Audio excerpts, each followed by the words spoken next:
అమరావతి రైతులకు CM Chandrababu good news. మరో 5 ఏళ్ల పాటు ఏపీలో అమరావతి రాజధాని రైతులకు కూటమి ప్రభుత్వం మరో గుడ్ న్యూస్ చెప్పింది.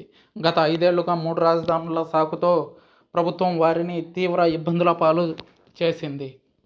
మానసిక క్షోభకు గురి చేసింది. అనేక మంది రైతులు గుండెలు పగిలి చనిపోతే మరికొంతమంది బ్రతికే ధైర్యం చేయలేక ఆత్మహత్యలకు పాల్పడ్డారు. సుమారు 600 మందికి పైగా ప్రాణాలు కోల్పోయారు.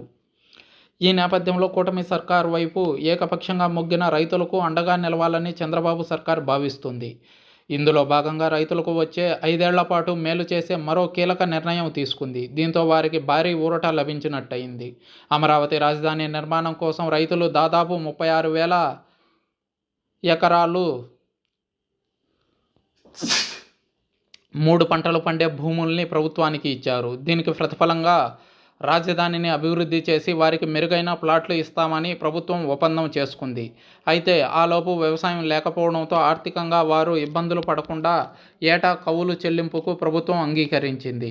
గతంలో టీడీపీ ప్రభుత్వం ఉండగా దీనికి ఎలాంటి ఇబ్బందులు లేకపోయినా ఆ తర్వాత వైసీపీ ప్రభుత్వం ప్రతి ఏటా వారికి చుక్కలు చూపించింది. దీనిపై ప్రతి ఏటా హైకోర్టు ఆదేశాలు వచ్చాకే కౌలు చెల్లించేవారు. ఈ నేపథ్యంలో కూటమి ప్రభుత్వం ఇప్పుడు వారికి ఊరటనిచ్చే మరో నిర్ణయం తీసుకుంది. ఇప్పటి వరకు ఏటా ఇస్తున్న కౌలును అంతే మొత్తం వచ్చే 5 ఏళ్ల పాటు కొనసాగించాలని నిర్ణయించింది. ఎలాగో వచ్చే 5 ఏళ్ల పాటు రాజధాని నిర్మాణం కొనసాగడం ఖాయం.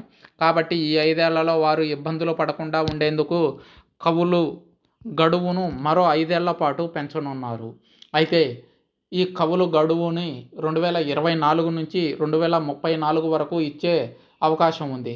అయితే 2014లో CRDA చట్టాన్ని రూపొందించిన క్రమంలో 2014 నుంచి 2024 వరకు మాత్రమే రైతులకు కౌలు ప్రభుత్వం నుంచి ఇస్తామని ప్రకటించారు.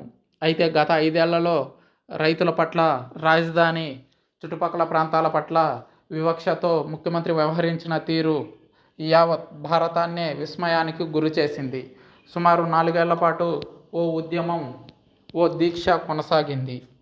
అయితే వాళ్లకు భరోసానిచ్చారు సీఎం చంద్రబాబు. దీంతో ఈ సంవత్సరం మినహాయించితే 9 ఏళ్ల పాటు రైతులకు కౌలు అందజేస్తామని స్పష్టం చేశారు. దీనిపై రాజధాని ప్రాంత రైతులు సంతోషం వ్యక్తం చేశారు. మా కలలకు అనుగుణంగానే ఈ ప్రభుత్వం పనిచేస్తుందని ధీమా వ్యక్తం చేశారు.